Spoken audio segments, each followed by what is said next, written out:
Mä päädyin pajalle alun perin sillä tavalla, että mä muutin Kotkaan takaisin. Mä en tosiaan tuntenut täältä ketään. Mulla ei ollut mitään sosiaalisia suhteita mihinkään tai kehenkään. Ja mä aloin sit Instagramista kaivella niinku #Kotka, että onks täällä jotakin, joka vois vähän kiinnostaa. Ja sitä kautta päädyin Kotkan pyöräpajan Instagramiin. Ja sitä selailin ja katsoin, että jaha, vaikuttaa kiinnostavalta porukalta ja ne tekeekin jotain innostavaa. Silloin pyöräpaja oli Hovarilla, se oli se vanha paja. Ja mä sitten sinne jossain vaiheessa uskaltauduin. Ja siitä se sitten lähti, että sitten mä tulin toisenkin kerran katselemaan meininkiä. Ja varsinaisesti sitten ehkä mä päädyin pajalaiseksi silleen, kun paja muutti Hovinsaarelta tuohon Satamakadulle. Ja sitten mulla oli oma pyörän rakennusprojekti. Siinä sitten tulilla niin mä en niinku oo ehkä silleen pyöräharrastaja niinku silleen hardcore mielessä. Mä vaan pyöräilen. Mitä mä pajalla teen, niin usein se liittyy semmoisiin ihan käytännön juttuihin polkupyörän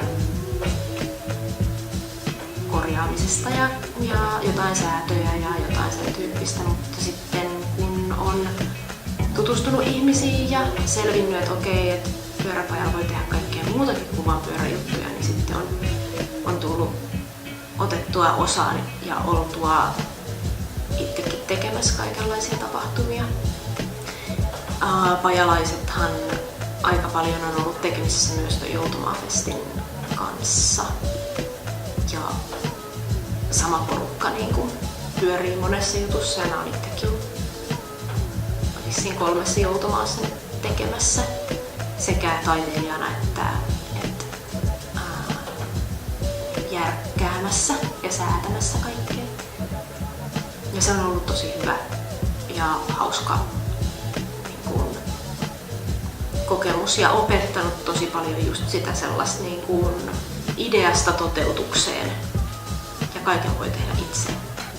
Ja varmaan ehkä paras pajamuisto liittyy kans noihin Joutomaa-juttuihin, niin järjestettiin siellä pajan tiloissa ja siinä tyhjänä olevassa yhdet Joutomaa-festit ja sinne pääsin tekemään ystäväni kanssa semmoista isoa seinämaalausta. Ja se oli hauskaa ja se oli tosi hyvä kokemus silleen ja opettavainen juttu, että okei, kun vaan lähdetään tekemään, niin asiat sitten tuppaa luonnistumaan jotenkin.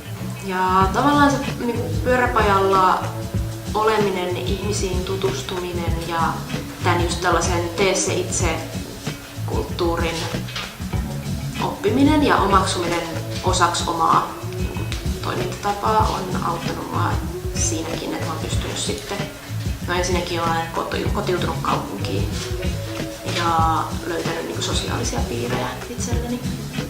Ja sitten on uskaltanut ottaa askeleita oikeasti silleen, kohti niin ammattitaiteilijuutta, kun on ollut mahdollisuuksia yhdessä tehdä ja harjoitella kaikenlaisissa näissä projekteissa.